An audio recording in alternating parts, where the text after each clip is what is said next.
Graça e paz, vão ser multiplicados todos os dias de vossa vida. E nesse momento onde nós queremos meditar sobre as leituras que nós acabamos de acompanhar, e o tema que eu escolhi é Levando a bênção do Senhor para todos. Pode sentar-se.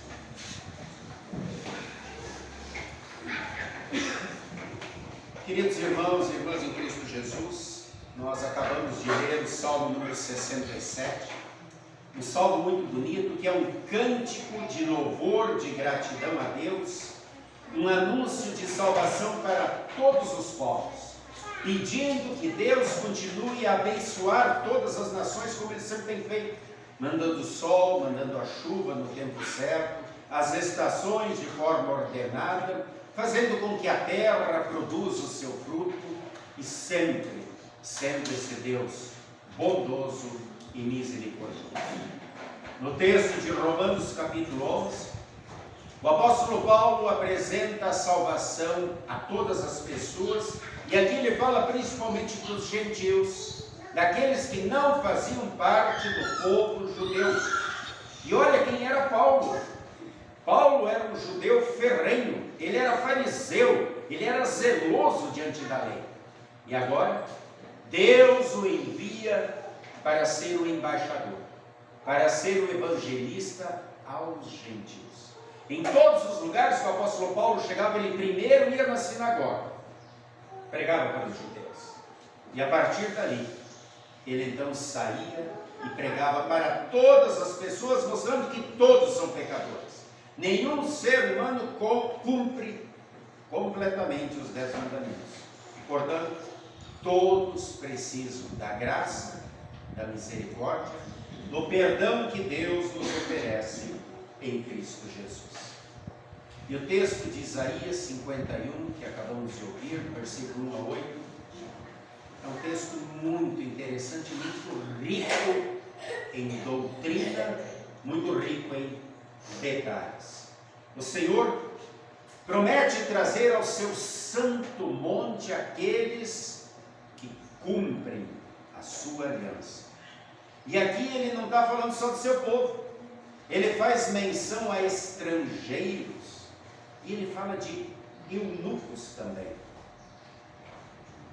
ou seja, aquelas pessoas que eram rejeitadas e desprezadas.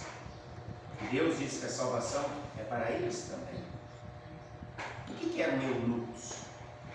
Eunucos eram homens que eram castrados.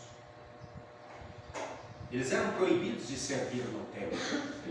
Na linha sacerdotal não podia haver eunucos, porque eram considerados pessoas incompletas, pessoas impuras, e por isso eles eram desprezados. E aí, agora Deus chama os estrangeiros e aqueles que se acham desprezados, dizendo: a minha casa será casa de oração para todos os povos.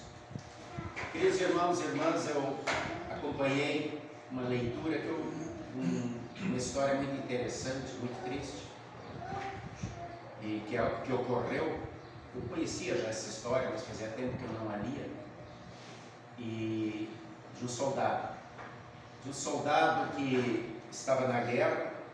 Quando terminou a guerra, ele ligou para os seus pais, dizendo: pai, mãe, eu estou vivo, sobrevivi e vou voltar para casa. E o pai e a mãe, muito felizes, muito contentes, do outro lado, disseram: que bom, meu filho, que alegria, nós vamos fazer uma festa, nós vamos convidar os amigos, os vizinhos para te receberem, vai ser muita alegria, muita felicidade, a gente está super feliz que você resistiu à guerra. E aí o filho continua no telefone dizendo: mas tem uma coisa, pai, mãe, eu vou levar um amigo meu comigo, ele não tem ninguém, ele não tem um lugar para ir. Ele diz: não tem problema, pode trazer, a gente vai arrumar o teu quarto, vai colocar 2 camas, pode trazer, se é teu amigo. Ele é muito amigo meu. Durante esse período que a gente serviu, durante esse período de 5 anos na guerra, a gente fez uma amizade muito grande. Eu gosto muito dele. Não, pode trazer, ele vai ser recebido como você, como nosso filho. Mas pai e mãe, tem mais uma coisa: ele pisou numa mina, e a mina explodiu e arrancou uma perna e um braço. E é por isso que ele não tem ninguém. Ninguém o aceita. E eu quero levá-lo por ele. E aí houve um silêncio do outro lado do telefone. O pai e a mãe conversaram um pouco e disseram: filho, a gente entende a situação. A gente te ama muito, a gente quer receber você, mas esse seu amigo não vai dar nada. E se ele pisou numa mina e perdeu uma perna e um braço, a gente já tem uma certa idade, meu filho. Como é que a gente vai viver para cuidar desse rapaz? Vai ser um peso, vai ser muito difícil. A gente vai ter que dar toda a atenção, todo o carinho, todo o amor o tempo todo para ele. De repente ajudar numa banha, fazer as coisas. Vai ser muito difícil a gente cuidar de uma pessoa assim. Espero que você entenda, meu filho. Você é muito bem-vindo, mas seu marido não vai poder vir, não. Ele vai ser um peso para a gente. E o filho disse: tá bom, pai. Tá bom, pai. Daqui uma semana eu estou aí. No outro dia de manhã eles receberam a ligação do delegado de polícia da cidade vizinha, chamando que eles fossem lá fazer o reconhecimento de um corpo. O filho deles não estava mais na guerra, já tinha voltado um pouco antes e estava hospedado na cidade vizinha. E ele queria fazer um teste com os pais dele. E ele deixou uma carta. Por isso que o delegado sabia quem ele era e contactou os pais. E ele não voltou para casa, por se considerar um peso, um incômodo, um inútil. E então ele se suicidou. Tinha dado um tiro na cabeça. Querido irmão, querida irmã, essa é uma história muito triste, muito chocante, mas ela é real.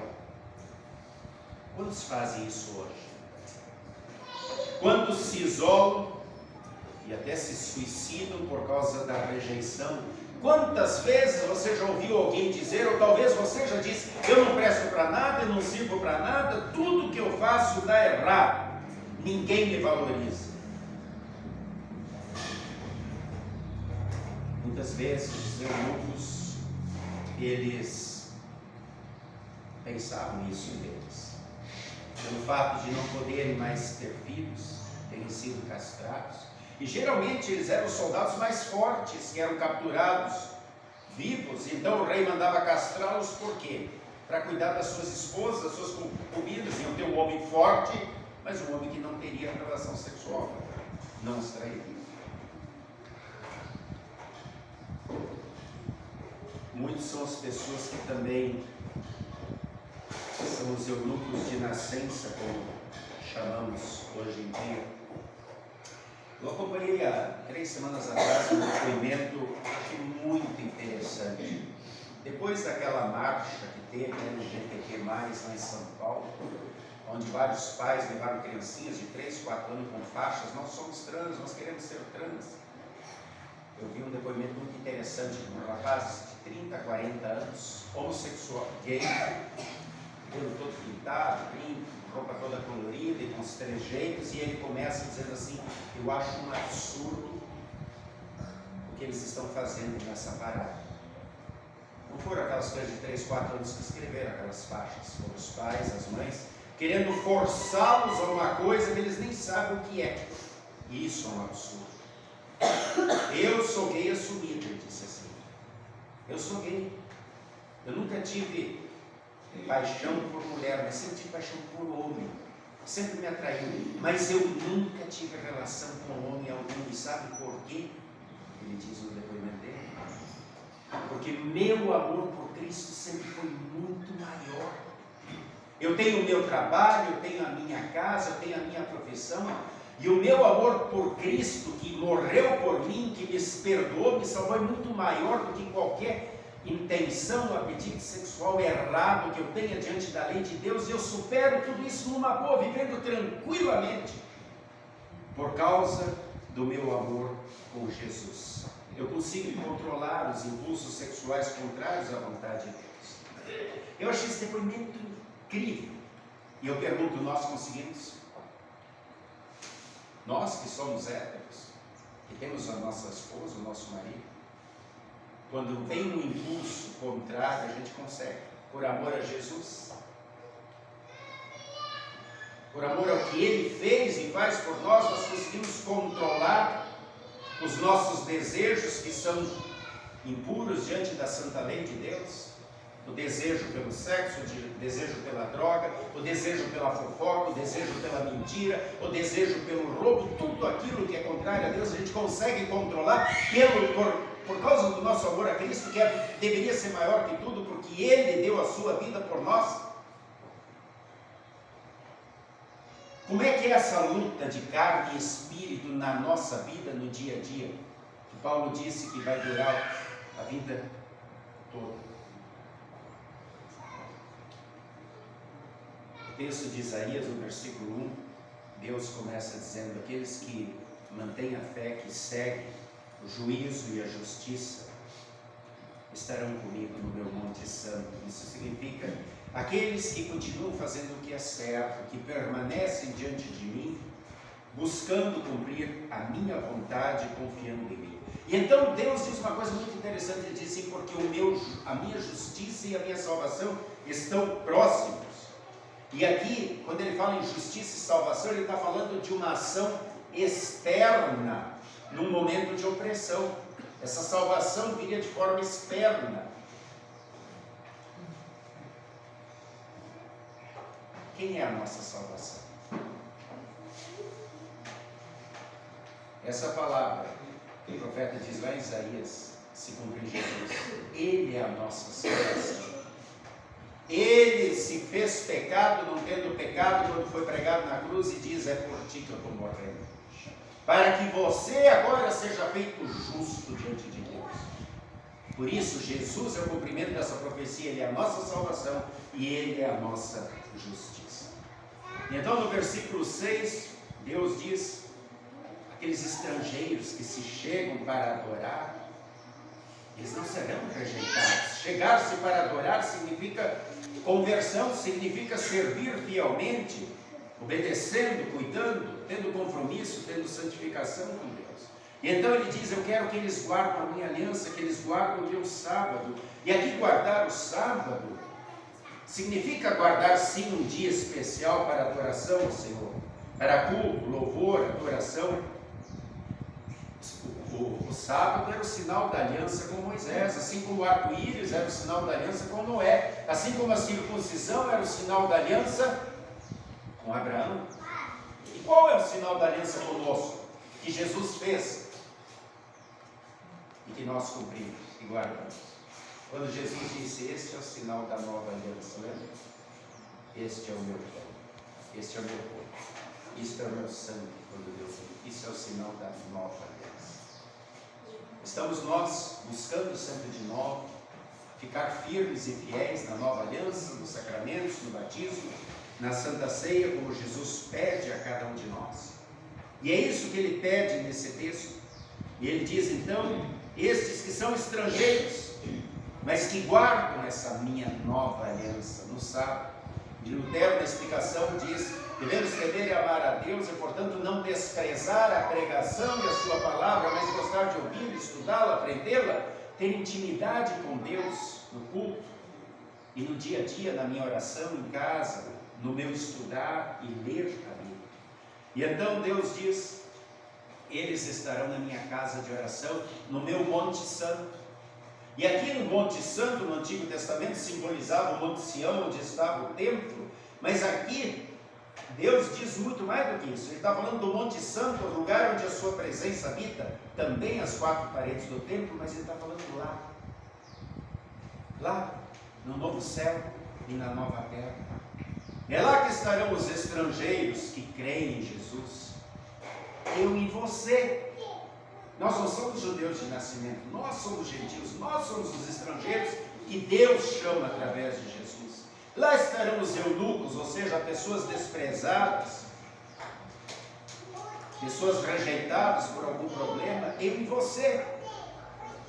Quem de nós não tem problema? Quem de nós não tem pecado? E Deus diz, eu estou congregando eles e ainda continuarei congregando. Esta é a missão da igreja, isso é ser igreja. E aí eu pergunto, como é que nós, como igreja de Jesus, aceitamos junto conosco os diferentes?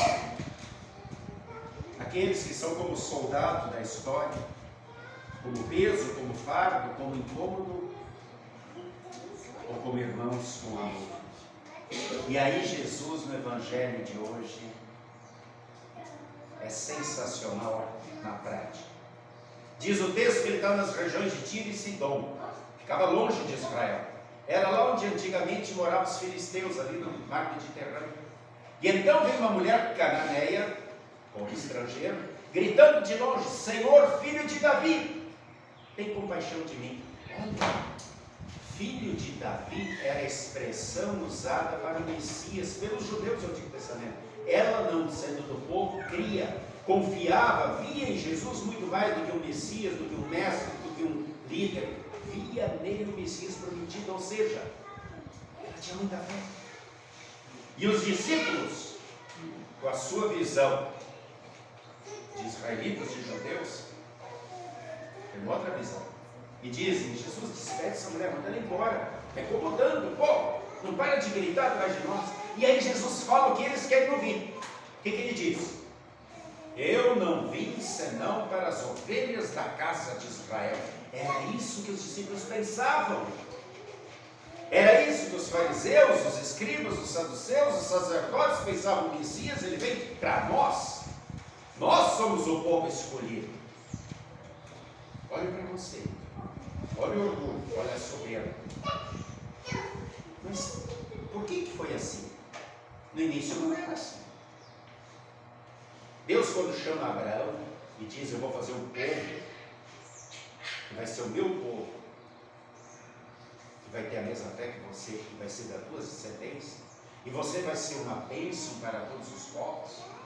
Ele não disse que Abraão seria especial por ter feito alguma coisa. Ele disse que tem a mesma fé. E Abraão entendeu isso. E Abraão, aonde ia, ele era uma bênção para os povos. A primeira coisa que a gente vê Abraão fazendo em cada lugar que ele ia era um altar ao Senhor, mostrando a sua fé, mostrando Deus, Criador de quem ele queria. Ele era uma testemunha viva do amor de Deus. Isaac entendeu isso, Jacó entendeu isso, José entendeu isso. Quando ele chega lá no Egito e o faraó chama ele para interpretar o sonho, ele diz, é o Senhor quem vai revelar. Olha aí, sendo uma bênção, sendo uma testemunha, levando.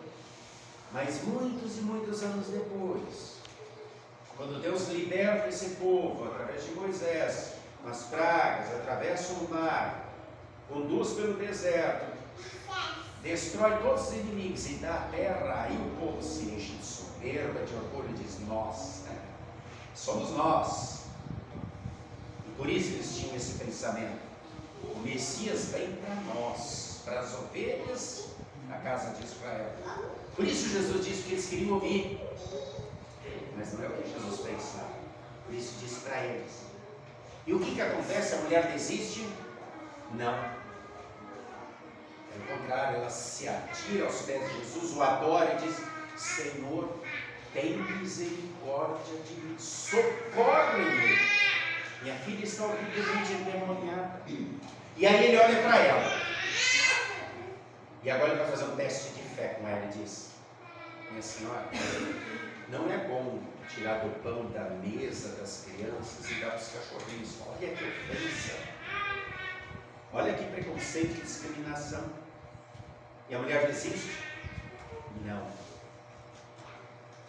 O amor dela pela filha, a fé dela de que ela está diante de Jesus, o Messias, o Filho de Deus, faz ela superar qualquer barreira. E ela diz, Senhor,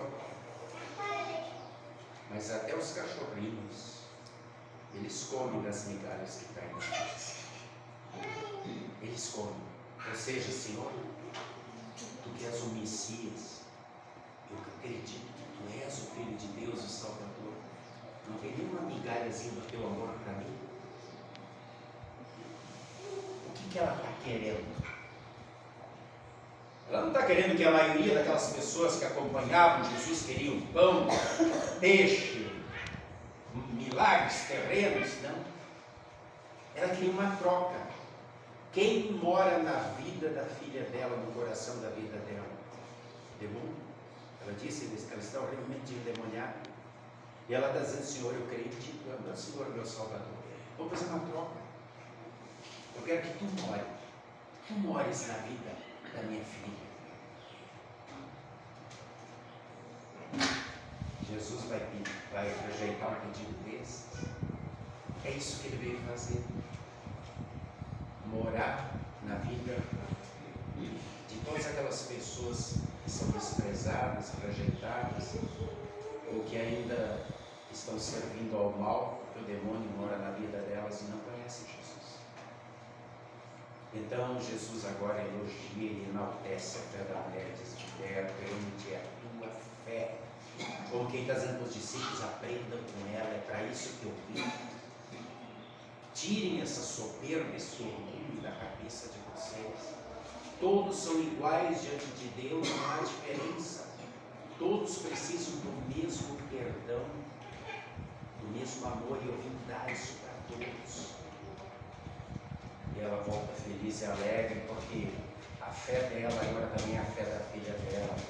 O Salvador que vive no coração dela, agora também vive no coração da filha dela. Sim, Jesus veio dos judeus e pelos judeus Ele vai ao mundo todo. Por isso disse aos discípulos: vocês vão pregar na Judéia, Jerusalém, mas vão para Samaria, terra dos estrangeiros, inimigos, e vão para o mundo inteiro. E hoje Ele está aqui, falando através do Evangelho para mim, para ti, para todos nós, e através de nós. Ele quer continuar falando aos que estão lá fora. Eu pergunto: nós temos a fé dessa mulher que supera barreiras, que supera obstáculos? Ele disse sim àquela oração, mas não disse imediatamente. Ele disse: espera um pouco, eu vou provar, eu vou testar. E assim Deus age. Às vezes Ele atende imediatamente, às vezes Ele diz: espera um pouco, esperando que sejamos insistentes, incisivos, como aquela mulher foi. E às vezes Ele diz não, quando não é para o nosso bem. Queridos irmãos, queridas irmãs, estrangeiros, são todos nós somos. A salvação é para todas as pessoas, de todos os povos, de todas as raças.